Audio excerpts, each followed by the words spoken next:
وخلق منها زوجها وبث منهما رجالا كثيرا ونساء واتقوا الله الذي تساءلون به والأرحام إن الله كان عليكم رقيبا يا أيها الذين آمنوا اتقوا الله وقولوا قولا سديدا يصلح لكم أعمالكم ويغفر لكم ذنوبكم ومن يطع الله ورسوله فقد فاز فوزا عظيما أما بعد فإن أصدق الحديث كتاب الله وخير الهدى هدى محمد صلى الله عليه وسلم وشر الأمور محدثاتها فإن كل محدثة بدعة وكل بدعة ضلالة وكل ضلالة في النار. Ma'asyiral muslimin dan muslimat rahimani wa rahimakumullah. Alhamdulillah pada malam hari ini Allah masih memudahkan kita untuk menuntut ilmu, mendengarkan nasihat-nasihat dari ayat-ayat Allah Subhanahu wa taala dan hadis-hadis Rasulullah sallallahu alaihi wasallam. Mudah-mudahan Allah memberikan kita ganjaran yang besar atas waktu dan tenaga yang kita luangkan untuk menuntut ilmu. Kita masih membaca kitab Tauhid, kitab yang ditulis oleh Syekh Muhammad bin Abdul Wahhab At-Tamimi rahimahullah taala. Tepatnya pada bab man ata'al ulama wal umara fi tahrimi ma ahallallahu aw tahlili ma harramahu faqad ittakhadhahum arbaban min dunillah. Bab siapa yang taat kepada ulama, taat kepada penguasa, padahal mereka mengharamkan apa yang Allah halalkan, atau mereka menghalalkan apa yang Allah haramkan dan sebaliknya, maka dia telah menjadikan ulama dan umara tersebut sebagai tandingan bagi Allah Subhanahu wa taala. Jadi pembahasan yang penting, karena sering kita mendengarkan nasihat para ulama untuk mentaati pemimpin. Namun ternyata ada rambu-rambu, ada batasan-batasannya yang perlu juga kita ketahui. Jangan sampai semangatnya kita taat kepada pemimpin, taat kepada ulama, membuat kita menerima segala yang dia perintah. Dia menyuruh kepada kesyirikan, kita terima, kita jalankan. Dia menyuruh kepada kekufuran, kita ikut, kita jalankan. Dia menyuruh kepada hal-hal yang haram, kita tetap jalankan. Maka ini bukan ketaatan datangkan pahala. Ini bukan ketaatan yang terpuji. Kita taat kepada pemimpin dalam hal yang baik. Innamat ta'atu fi ma'ruf. Taat kepadanya selama yang dia perintahkan itu baik. Atau minimal kata para ulama, apa yang dia perintahkan itu tidak menyalahi syariat. Tapi kalau sudah jelas-jelas Allah haramkan, dia suruh lakukan, fala sam'a wala ta'ah. Tidak boleh kita dengar, tidak boleh kita taat. Ya. Apakah dia tetap pemimpin kita? Tetap. Dalam poin itu kita tidak taati, tapi dia merintah kepada yang haram. Dalam poin yang lain yang banyak, ya tetap kita taat, yang tidak bertentangan dengan Al-Quran dan Sunnah. Ya. Jadi ada dua sisi yang berlebihan. Misalkan sisi yang kiri, ya, pemimpin yang melakukan kesalahan dalam satu poin, semuanya langsung tidak ditaati secara mutlak. Ya. Langsung dibatalkan dia menjadi pemimpin, tidak diyakini lagi sebagai pemimpin, ini juga keliru. Atau taat secara total, meskipun merintahkan yang haram, ya, atau yang haram dia halalkan, kita taati semuanya, ini juga salah. Ya. Ini menjadikannya seperti Tuhan yang semua ucapannya pasti benar dan wajib ditaati. Tidak ada selain dari Allah dan Rasulnya ucapannya itu seluruhnya harus diterima, tidak ada. Entah dia tuan guru, kiai, enggak ada sami'na wa ata'na secara total, tidak ada. Selalu ada ikatannya, selalu ada kaidnya. Kalau itu selain Allah dan Rasul. Ya. Apa ikatannya? Selama yang diperintahkan oleh kiai kita, oleh tuan guru kita, ya, sejalan dengan perintah Allah dan Rasulnya, ya sami'na wa ata'na. Karena perintah Allah itu. Tapi kalau yang dia perintahkan ya, bertentangan dengan perintah Allah, bertentangan dengan Al-Quran, bertentangan dengan hadis, nggak boleh kita sami'na wa ata'na. Ya, kebatilan tetaplah kebatilan. Tidak boleh kita ikuti. Ya. Nah, di sini Syekh Muhammad bin Shalih Al-Utsaimin rahimahullahu taala menjelaskan al-muradu bil ulama. Di sini kan judulnya siapa yang mentaati ulama dan umara. Siapa yang dimaksud dengan ulama itu? Ya, al-ulama bi syar'illah. Yang dimaksud dengan ulama adalah orang-orang yang alim tentang syariat Allah, itu ulama. Ya. Jadi ulama itu bukan gelar dari dari masyarakat. Padahal dia nggak paham apa-apa, dia angkat jadi ulama. Dia ulama secara keyakinan masyarakat saja. Tapi bukan ulama yang sempurna. Ulama itu harus dia alim, harus dia tahu tentang syariat Allah, itu ulama. Bukan hasil diulamakan. Ya, jadi beda ulama dengan diulamakan. Ya. Jadi kalau dia tidak paham apa-apa, tidak mengerti ilmu syar'i, kemudian dia dikatakan ulama besar, ini namanya diulamakan, bukan ulama. Wabil umara, yang dimaksud dengan umara di sinilah ulul amri, para penguasa. Ya. Al-munaffidhuna lahu, dialah yang menjalankan apa yang dijelaskan oleh para ulama. Dan dua hal ini, al-ulama wal umara, kata beliau, ini masuk dia dalam firman Allah Subhanahu wa taala, ya ayyuhalladzina amanu athi'ullaha wa athi'ur rasul wa ulil amri minkum. Wahai orang-orang yang beriman, taatlah kepada Allah, taatlah kepada Rasul. Ini secara mutlak. Enggak ada yang perlu disortir. Kalau Allah perintah semuanya pasti kebaikan, pasti benar. Kalau Rasul merintahkan 100% harus diikuti, karena pasti benar. Karena apa yang datang dari Rasul itu datangnya dari Allah. Sehingga kalau di sini pemakaian sami'na wa ata'na secara total pasti memang demikian. Ya. Adapun selain Allah dan Rasulnya, sami'na wa ata'na fi ma'ruf.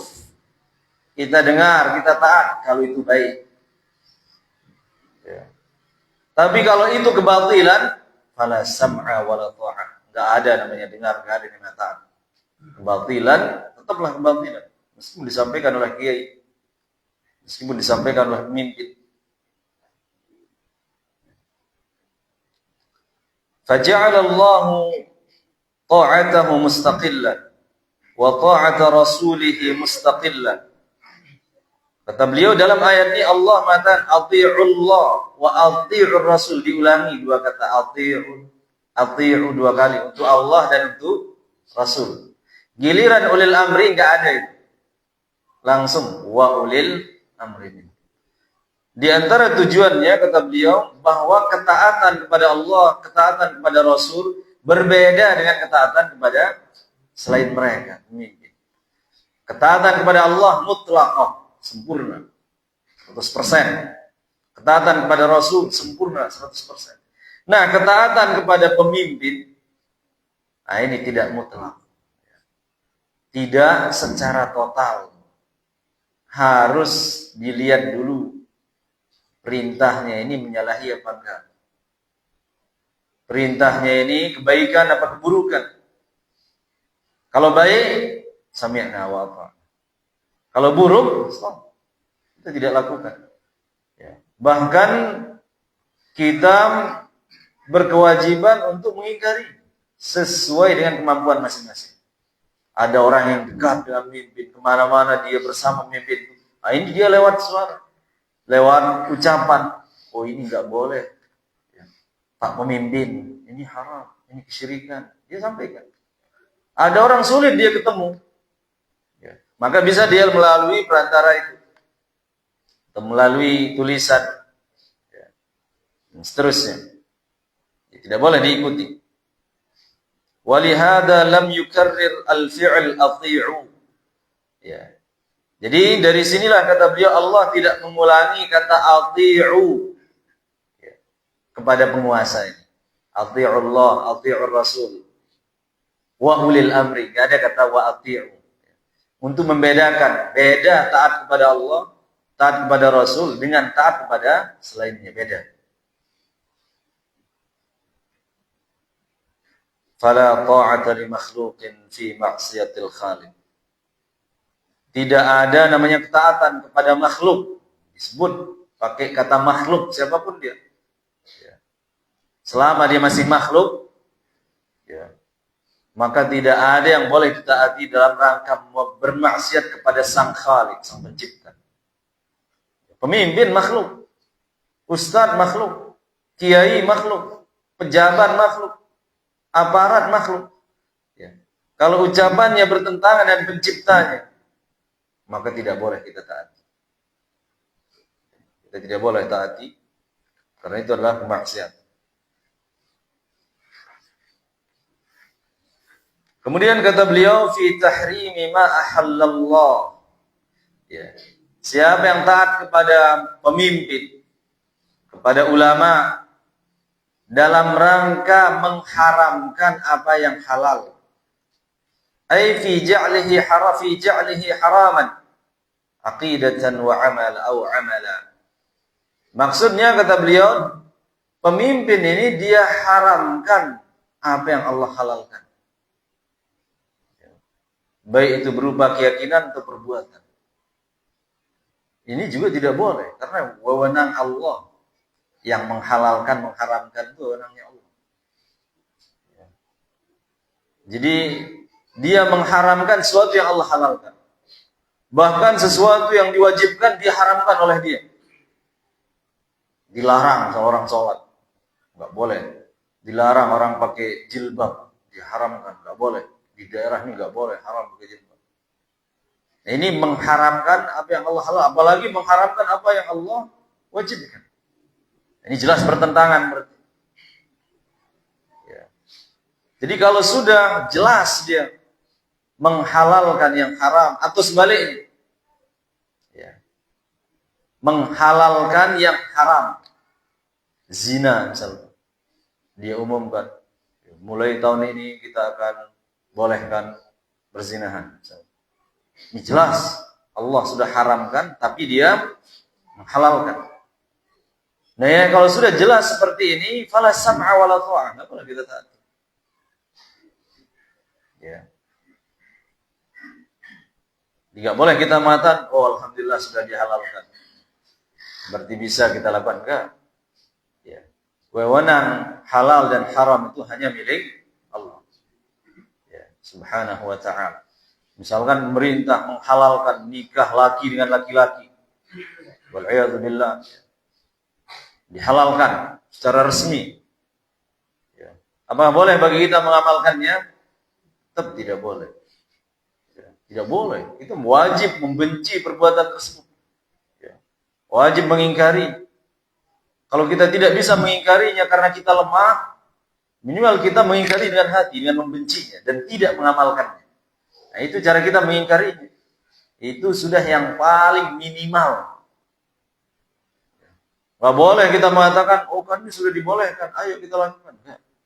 Tetap kita tidak boleh lakukan. Ya.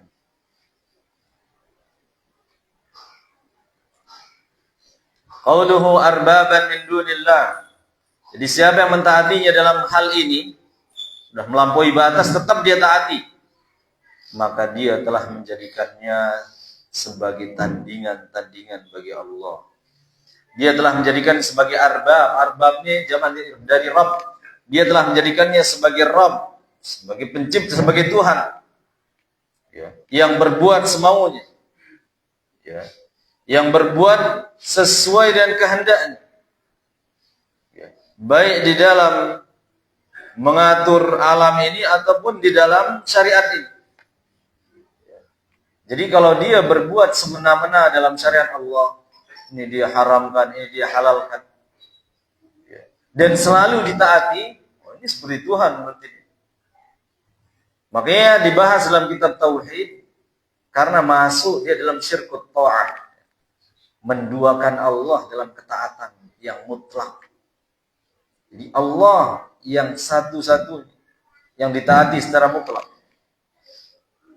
Dan Rasul pun ditaati karena yang disampaikan oleh Rasul datangnya dari Allah. Makanya Allah dan Rasulnya ditaati secara mutlak. Nah, kalau ada manusia dia menentang Allah, tetap ditaati. Dia haramkan apa yang Allah halalkan, tetap ditaati. Oh, ini berarti kayak saingan dia berarti bagi Allah. Allah mengatakan haram, dia mengatakan halal. Dia yang diikuti. Oh, berarti sudah dijadikan sebagai tandingan bagi Allah. Ini kesyirikan. Nah, ini dosa yang besar.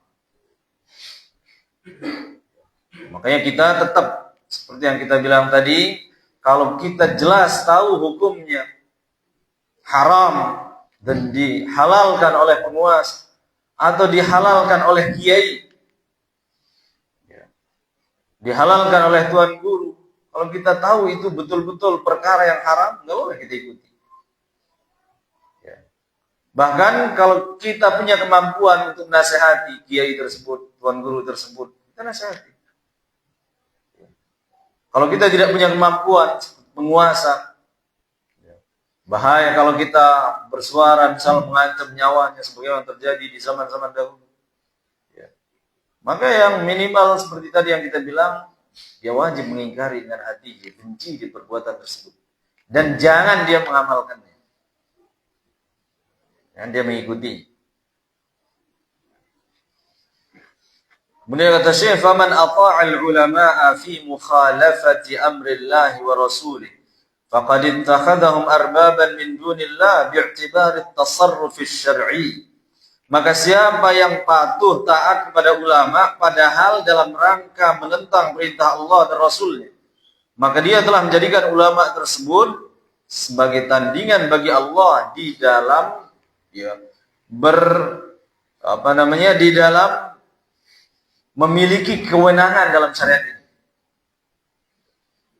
Li'annahu i'tabarahum musyarri'in wa'tabara tashri'ahum syar'an yu'mal bihi. Karena dia telah menganggap kiainya ini seperti pembuat syariat seperti ini. Membuat syariat kan Allah. Ya. Dan kiainya membuat syariat, menciptakan hukum baru bertentangan dengan hukum Allah, dia taati. Maka seolah-olah dua pembuat syariat itu, Allah dan kiai. Ini adalah kesyirikan. Makanya Ibnu Abbas radhiyallahu anhu marah besar. Dan ini kadang terjadi di negeri kita. Misalkan dalam masalah menutup aurat saja, ada kiai profesor mengatakan enggak mengapa, enggak pakai jilbab. Padahal jelas dari yang penting sopan. Dan kita ikuti itu, kita taati, masuk kita ke sini karena sudah jelas. Yang ada enggak boleh kita taati meskipun dia kiai, profesor, doktor, apapun tinggi gelarnya, dia makhluk makhluk yang menyalahi perintah sang Khalik, maka ditolak. Kemudian dia kiai, apalagi dia bukan kiai, apalagi dia jelas orang-orang yang membenci syariat ini, Tidak boleh ditaati. Makanya beliau bawakan riwayat Ibnu Abbas radhiyallahu anhu. Beliau mengatakan yushiku an tanzila alaikum hijaratun minas sama. Hampir saja kalian ini dihujani dari langit dengan hujan batu. Marah. Kalian ini hampir saja dihujani dari langit dengan hujan batu. Kenapa kok bisa demikian? Gara-gara kata Ibnu Abbas, aqulu qala Rasulullah sallallahu alaihi wasallam. Aku sudah menyampaikan Rasulullah sallallahu alaihi wasallam bersabda. Berarti apa yang disampaikan Rasul datang dari Allah. Kalau hadisnya sahih, wajib diterima. Ya. Karena Allah merintahkan demikian, wa ma atakumur rasul fakhudhu. Apa yang dibawakan oleh Rasul, ambil dia, pegang. Dan siapa yang taat kepada Rasul, kata Allah, faqad ata'a Allah, dia taat kepada Allah. Makanya kalau Rasul sudah menyampaikan, itu datang dari Allah, terima dia. Jangan ditolak. Dan ini kata Ibnu Abbas, aku sudah mengatakan qala Rasulullah SAW, wa taqulun, kalian tidak terima, malah membandingkannya dan mengatakan, tapi Abu Bakar berkata lain, Umar berkata lain. Lihat, makanya kata Syekh di sini, Abu Bakar dan Umar dengan segala kehormatan, dia Abu Bakar yang paling mulia setelah Nabi sallallahu alaihi wasallam. Kemudian Umar yang paling mulia setelah Abu Bakar radhiyallahu anhu. Dan belum pernah didapati mereka ini secara sengaja menentang perintah Allah dan Rasul, tidak pernah. Bahkan sebaliknya Nabi sallallahu alaihi wasallam secara tegas mengatakan iqtadu bil ladaini min ba'di Abi Bakar wa Umar. Ikuti dua orang setelahku, taati Abu Bakar dan Umar. Ya. Dalam riwayat lain Nabi pernah mengatakan iyuti'u Abu Bakar wa Umar yurshidu. Kalau mereka ini patuh taat kepada Abu Bakar dan Umar, pasti mereka mendapatkan petunjuk. Saking percayanya Nabi kepada Abu Bakar dan Umar. Dan saking cintanya juga Nabi kepada Abu Bakar dan Umar. Ya. Maka orang yang cinta kepada Nabi wajib mencintai dua orang. Yang membenci orang yang Allah dan Rasulnya cintai tidak lain kecuali orang-orang kafir. Maka Imam Malik kita menafsirkan firman Allah liyaghidha bihimul kuffar, bercerita tentang sahabat agar orang-orang kufar ini merasa marah dengan mereka. Kata beliau ini ayat itu menunjukkan tidak ada yang marah benci kepada para sahabat kecuali orang-orang kufar. Maka di sinilah letak betapa buruknya keyakinan orang-orang Syiah yang mengkafirkan Abu Bakar dan Umar. Tidak masuk akal. Mengaku mencintai Ahlul Bait, keluarga Nabi. Tapi orang paling dicintai oleh Nabi dia kafirkan. Aisyah dia kafirkan. Cinta semacam apa itu? Nabi SAW ketika ditanya siapa yang paling kau cintai wahai Rasulullah, Nabi mengatakan Abu Bakar. Itu yang paling dicintai Nabi, itu mereka kafirkan. Terus dia mengaku dialah pecinta Ahlul Bait. Pengakuan yang dusta. Nah, sehingga sekiranya Abu Bakar dengan kemuliaannya tadi, Umar dengan kemuliaannya tadi, ya, kalau dia mencetuskan sebuah ucapan, ya, memfatwakan sebuah fatwa, dan bertentangan dengan apa yang Rasulullah SAW tetapkan, tetap tidak diambil ucapannya, meskipun dia Abu Bakar dan Umar. Ya. Seperti kata Ibnu Abbas, hampir turun hujan batu menimpa kalian dari langit. Aku sudah sampaikan qala Rasulullah sallallahu alaihi wasallam, kalian masih saja bilang tapi Abu Bakar dan Umar berkata begini. Ya. Jadi Umar dan Abu Bakar yang mulia ini kalau ucapannya bertentangan dengan ucapan Rasul ditolak ucapan. Kata beliau, maka fama baluka biman yu'aridu qawlahu biman huwa duna Abi Bakr wa Umar. Lalu bagaimana dengan yang menentang sabda Rasul, yang menentang hadis Rasul ini bukan Abu Bakar dan bukan Umar. Maka kita tidak perlu lagi ragu untuk meninggalkan. Jangan kita mengatakan kan dia profesor, dia dokter, masa dia sesat. Hidayah di tangan Allah, bukan digelarnya. Kan dia pintar, masa dia bisa sesat? Banyak orang-orang pintar tersesat karena hidayah itu bukan di kepintaran, di tangan Allah Subhanahu wa taala. Jadi Firaun, Qarun dan Haman itu arsiteknya orang-orang pintar juga. Tapi hidayah tidak diukur dari kepintaran. Jadi kalau sudah jelas menentang perintah Allah, menentang perintah Rasul, menentang hukum Allah, menentang hukum Rasul, setinggi apapun gelarnya dia yang salah. Nggak mungkin Allah dan Rasulnya yang keliru. Pasti dia yang keliru. Karena kebenaran itu yang datang dari Allah dan Rasulnya. Al-haqqu min rabbik. Fala takunanna minal mumtarin. Kebenaran itu datang dari Tuhan.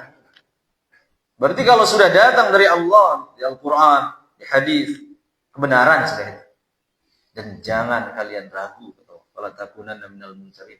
Jangan pernah kamu ragu. Sudah jelas. Ini dari Allah, dari Rasulnya. Ada yang menentang. Yang kita contohkan tadi. Allah wajibkan menutup aurat. Dia mengatakan, nggak apa-apa. Nggak pakai jilbab. Allah haramkan zina. Datang dia mengatakan, nggak apa-apa, boleh. Maka yang menentang ini kita buang. Kalau ada orang mengaku muslim, dia lebih mengedepankan pendapat yang menentang ini, lalu dia kesampingkan firman Allah, firman Rasulnya, maka ini menunjukkan kedunguannya. Masa apa yang datang dari Allah dia singkirkan. Sementara yang datang dari makhluk, dia anggap itu yang lebih kuat.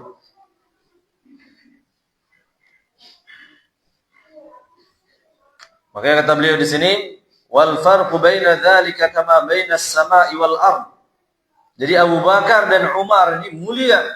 Pendapatnya kalau menentang pendapat Rasul ditolak. Kalau ada selain dari mereka menentang pendapat Rasul, maka jelas ditolak. Karena perbedaan dia antara Abu Bakar dengan dia antara langit dan bumi. Ya. Jadi wafil asar at-tahdhir 'an at-taqlid al-a'ma wa at-ta'assub al-madhhabi alladhi laysa mabniyan 'ala asasin salim. Jadi asar ini menunjukkan peringatan. Ya. Peringatan ya, agar kita jangan taklid buta.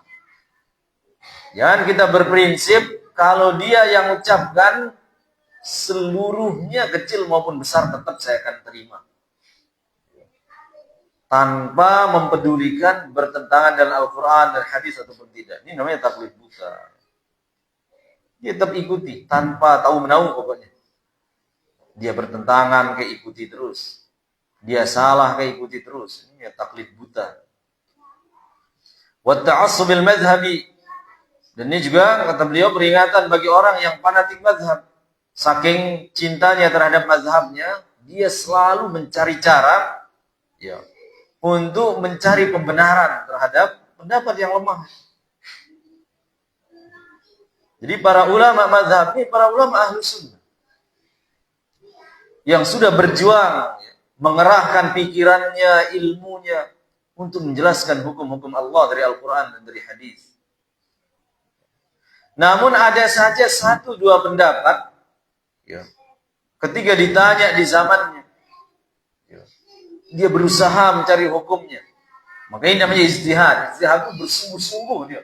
Bukan langsung jawab ngarang-ngarang. Dia berusaha lihat ayat, lihat hadis, keluar terus hukumnya. Oh ini hukumnya haram, ini hukumnya wajib, ini hukumnya halal. Ya. Nah, yang berjuang ini para ulama ini ada kalanya hasilnya itu benar, ada kalanya hasilnya salah. Dan ini diakui oleh semua ulama. Nah, disinilah kita disuruh bijak, ya. menyikapinya. Menyikapi beberapa ijtihad para imam saling bertentangan. Satu cocok dengan dalil, satu tanpa dalil. Ya. Nah, disinilah kita gunakan kaidah ini. Ya. Kita gunakan kaidah ini. Bahwa ya, Al-Quran dan Sunnah itulah kebenaran. Kalau ucapan manusia yang bertentangan dengannya, maka harus ditinggal. Dan dicontohkan oleh Syekh Al-Albani rahimahullah ta'ala kasus yang secara nyata. Sebagaimana Imam Malik rahimahullah, di majelisnya beliau ditanya tentang hukum menyela-nyela jari ketika berwudu. Kata beliau, tidak sunnah. Kemudian ada muridnya yang datang menyampaikan hadis tentang menyela-nyela jari ketika berwudu. Kata beliau, demi Allah, aku belum pernah mendengarnya kecuali hari ini. Besoknya langsung dia rubah fatwanya. Nah, ini menunjukkan para ulama itu tidak ada yang sengaja menentang hadis, tidak ada. Ya. Mereka menjelaskan hukum itu karena sudah berjuang ilmu yang dia miliki, dia berusaha kerahkan, dan kadang-kadang hasilnya seperti yang kita bilang tadi, ada yang tepat. Seperti Al-Quran, hadis. Ada juga yang keliru. Dia aman, karena dia sudah berijtihad. Gak sengaja menentang. Aman, dia tidak dapat dosa. Bahkan tetap dapat pahala meskipun keliru. Nah, kita yang sudah mengetahui kekeliruannya, tentunya berdasarkan penjelasan para ulama, kita ini, kalau tetap mempertahankannya, gak dapat kita pahala.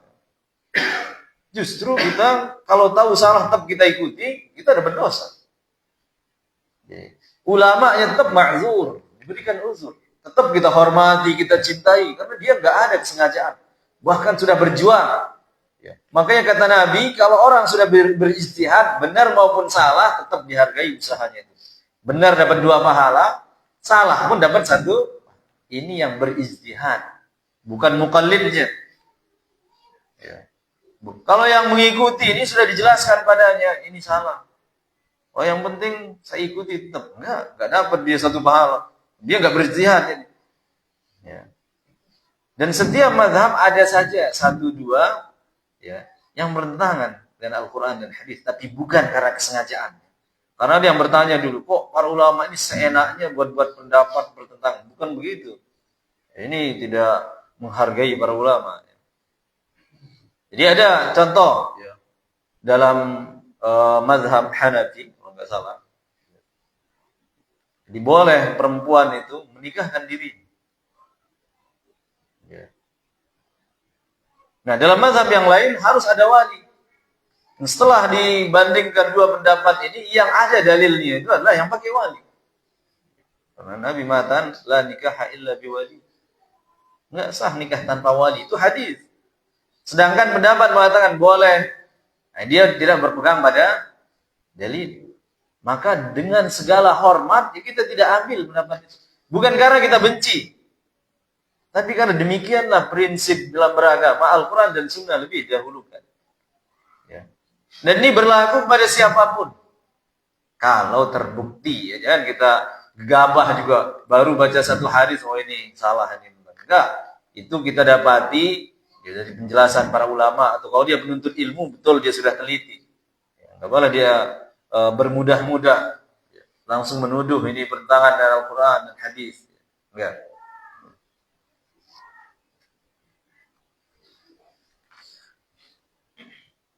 Wa ba'dun nas, kata beliau, yartakibu khata'an fahishan.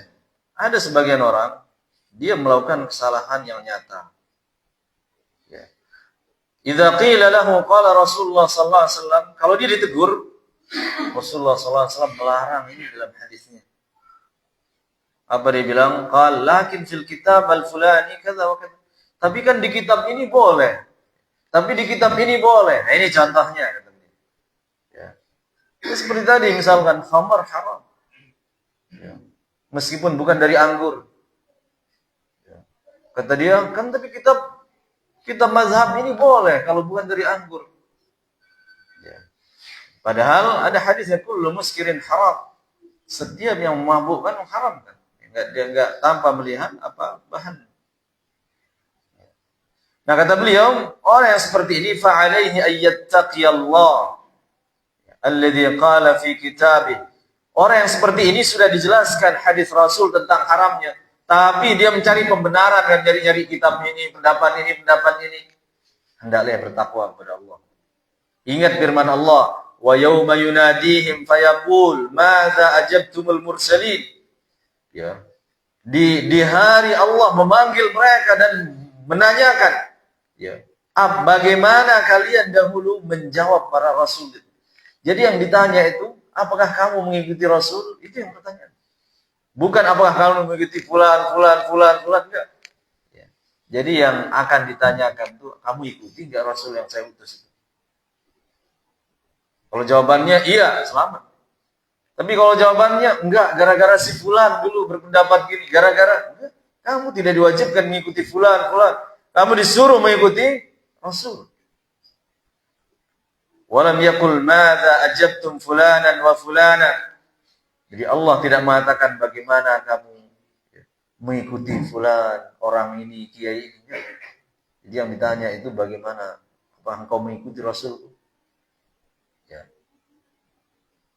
Amma sahibul kitab fa innahu in ulima annahu yuhibbul khair wa yuridul haq. Adapun ulama yang menulis kitab, yang berpendapat ini, kalau diketahui dia ini emang orang, para ulama yang jelas mencari kebenaran, mencari kebaikan, ya, tapi dia keliru tanpa dia inginkan keliruan itu. Fa innahu yud'a lahu bil maghfirah. Ya, orang yang penulis kitab ini ma'zur seperti yang kita bilang tadi. Didoakan dengan ampunan, warahmah. Didoakan dengan rahmat idza akhta, ketika dia keliru. Wala yuqal, jangan kita ya ngeyel matan innahu ma'sum. Ini pendapat kiai ini pasti benar. Pasti benar. Ini maksum namanya. Dan ada keyakinan yang seperti ini.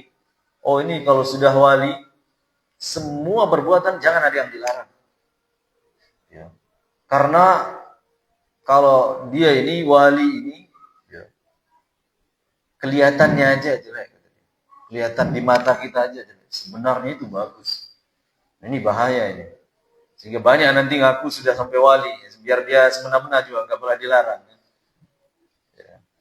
Bahkan dikisahkan ada orang ngaku wali, dia masuk ke toko, dibiarin, dia ambil barang-barang itu. Kenapa nggak dilarang? Wali, ya nggak boleh. Ya. Dan termasuk dia merusak kehormatan para wanita dan nggak dilarang dengan alasan wali. Ya. Dan dia juga mendoktrin seperti itu, dia sudah wali, bahkan mata sudah menyatu dirinya dengan Allah, sehingga yang dia lakukan ini bukan dari dia, dari Allah, karena dia sudah menyatu. Ya, jadi nggak ada yang boleh disanggah. Ini cara untuk membodohi masyarakat, sehingga apapun dilakukan diiyakan saja. Ya. Jadi wala yuqal innahu ma'sum. Jangan ada yang mengatakan kiai saya ini maksum. Maksum itu apa arti maksum? Terlindung dari kesalahan, enggak pernah salah. Enggak ada orang maksum. Ya. Yu'arad biqaulihi qaul Rasul sallallahu alaihi wasallam. Tidak boleh ucapannya itu digunakan untuk menangkal, ya, menentang sabda Rasul sallallahu alaihi wasallam, enggak ada. Nah, ini termasuk adab kita kepada Rasul sallallahu alaihi wasallam. Jadi kita ini Al-Quran dan Sunnah paling tinggi. Ya. Tidak ada yang melebihinya. Ya. Dari makhluk ini, dari ustadz, dari kiai, dari umara, tidak ada. Ya. Nah, itu bukti ahlu sunnah wal jamaah. Orang yang berpegang dengan Al-Quran dan Sunnah. Salah satu buktinya, dia selalu mendahulukan Al-Quran dan Sunnah dari segala ucapan. Itu buktinya. Kemudian Imam Ahmad rahimahullah ta'ala juga mengatakan, Ajibtu liqaumin araful isnad wa sihhatahu yadhhabuna ila ra'i Sufyan. Wallahu ta'ala yaqul falyahdhar alladhina yukhalifuna an amrihi an tusibahum fitnah aw yusibahum 'adzabun alim. Jadi kata Imam Ahmad, aku heran melihat orang sudah tahu dia kesahihan sanadnya, dibawakan dia hadis, dan dia tahu hadis ini sahih, tapi dia tinggalkan hanya karena pendapat fulan, Sufyan, pendapat ini juga tercela.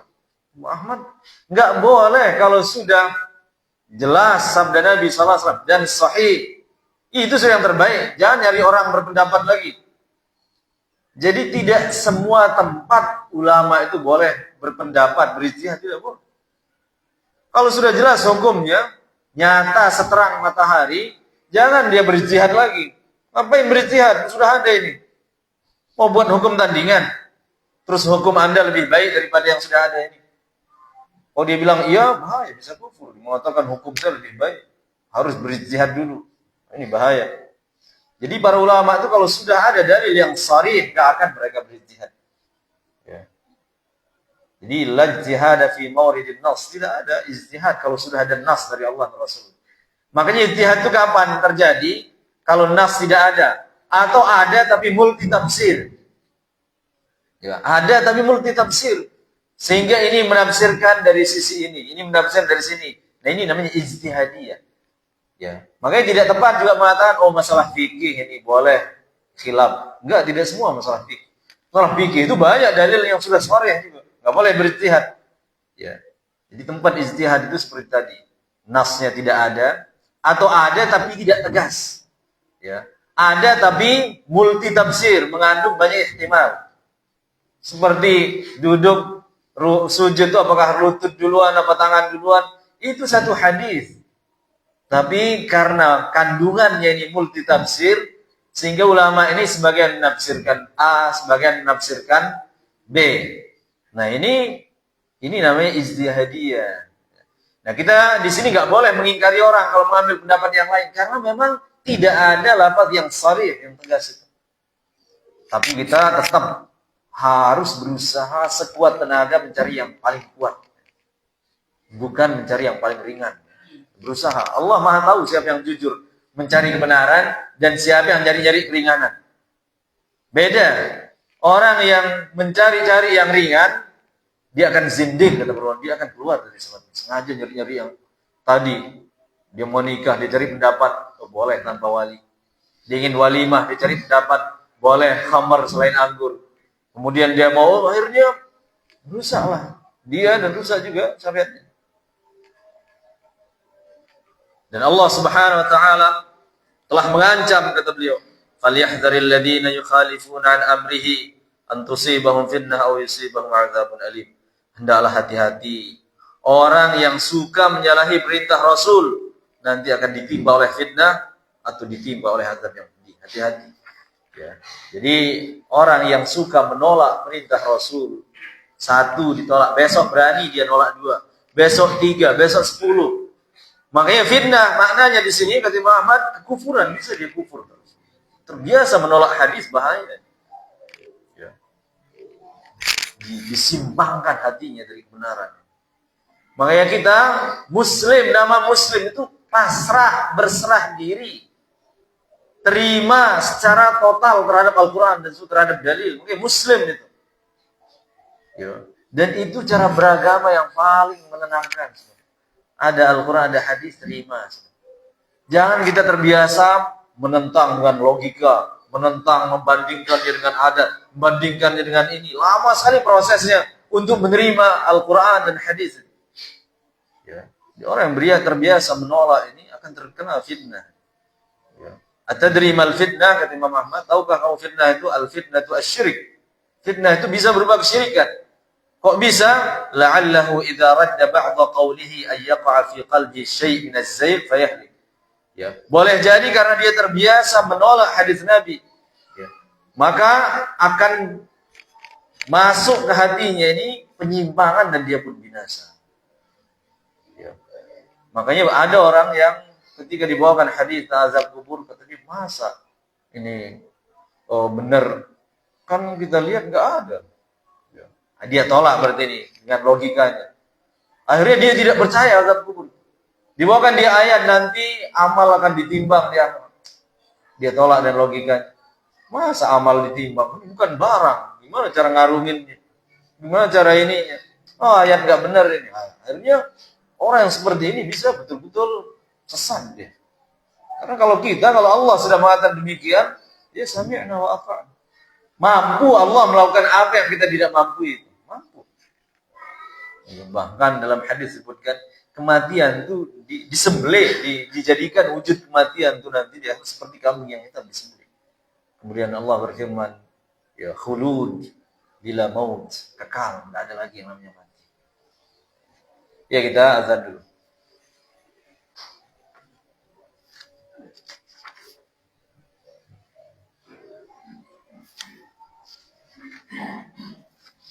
Allahu Akbar, Allahu Akbar, Allahu Akbar, Allahu Akbar.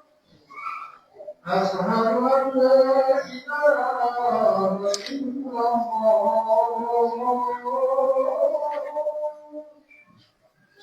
Asyhadu an la ilaha illallah.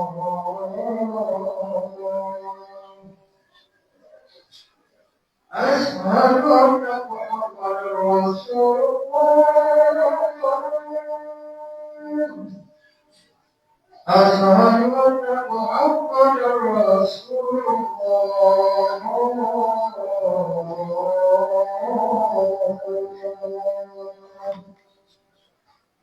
Hayya 'alas salat.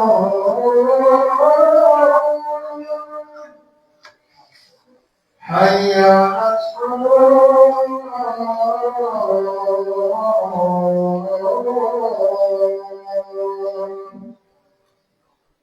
hayya 'alal falah.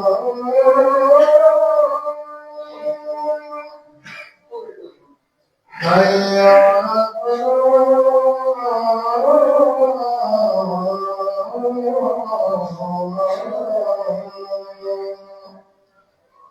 Allahu Akbar, Allahu Akbar. La ilaha illallah.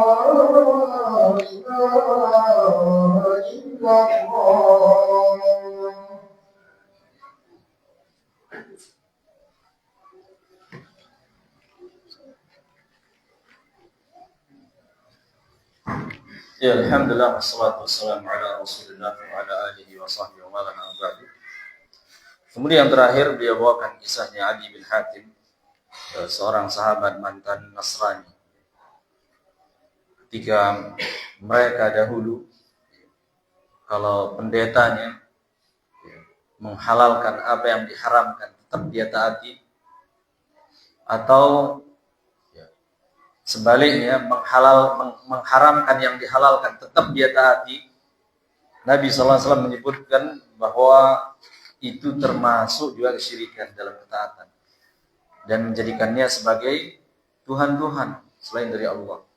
Sebagai firman-Nya, ittakhadhu ahbarahum wa rubbanahum arbaban min dunillah. Jadi mereka, orang-orang Nasrani, menjadikan pendeta-pendeta mereka, rahib-rahib mereka sebagai Tuhan-Tuhan, tandingan bagi selain Allah. Sempat Adi bin Hatim tidak paham, kami tidak pernah sujud kepadanya. Namun Nabi jelaskan, ibadah itu bukan hanya sujud. Ibadah itu bukan hanya sujud. Ketaatan secara mutlak kepadanya itu juga bentuk ibadah kepadanya. Meyakini semua gerak-geriknya, semua ucapannya adalah kebenaran semuanya, padahal bertentangan dengan perintah Allah dan Rasulnya. Maka ini bentuk syirikan juga, menjadikannya sebagai tandingan bagi Allah Subhanahu wa ta'ala. Nah, jadi inilah ya bahasan kita pada malam hari ini, yang intinya bahwa kita diperintahkan taat pada para ulama, para umara, ya, tapi ada rambu-rambunya, ada batasannya.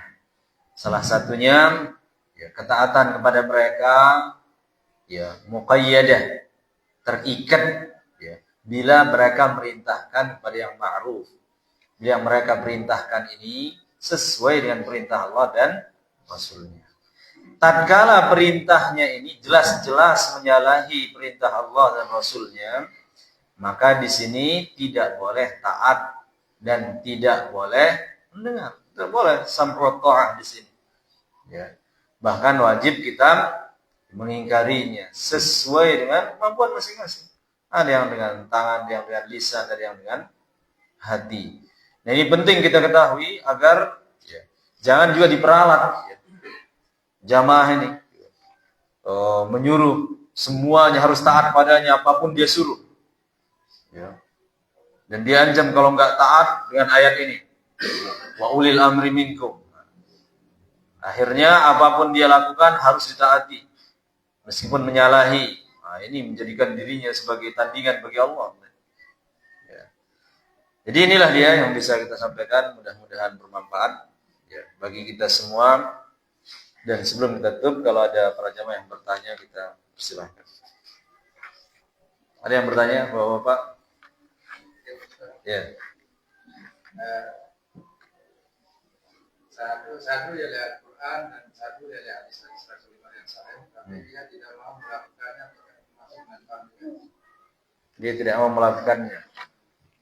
Ya, orang dikatakan sahadu atau beriman ya, menerima. Ya. Pembuktiannya itu adalah amal. Makanya iman itu bukan hanya sahadu, bukan hanya oh saya benar akui. Ya. Enggak, dia mencakup ya. Dia harus percaya dan dia harus mengamalkan. Dia mencakup al-i'tiqad bil janan wa qaulun bil lisan wa amalun bil arkan. Harus gitu.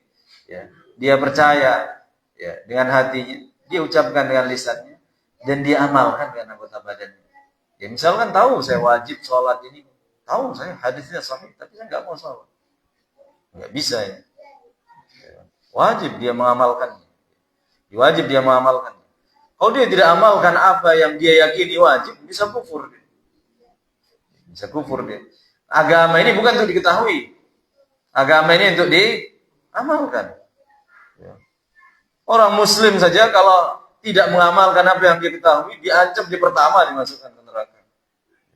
Yang sudah mengetahui, ya hukumnya tidak pernah mengamalkannya, dia yang dipanaskan neraka jahanam pertama kali untuk. Ya. Yang menunjukkan wajib kita mengamalkan. Jadi, agama ini ya, untuk diamalkan, bukan untuk diketahui saja. Allahu a'lam. Ada lagi? Ya, kalau nggak ada, itulah dia yang bisa kita sampaikan. Mohon maaf atas segala kekurangan. Subhanakallahumma wa bihamdik, asyhadu an la ilaha illa anta, astaghfiruka wa atubu ilaik. Wassalamualaikum warahmatullahi wabarakatuh.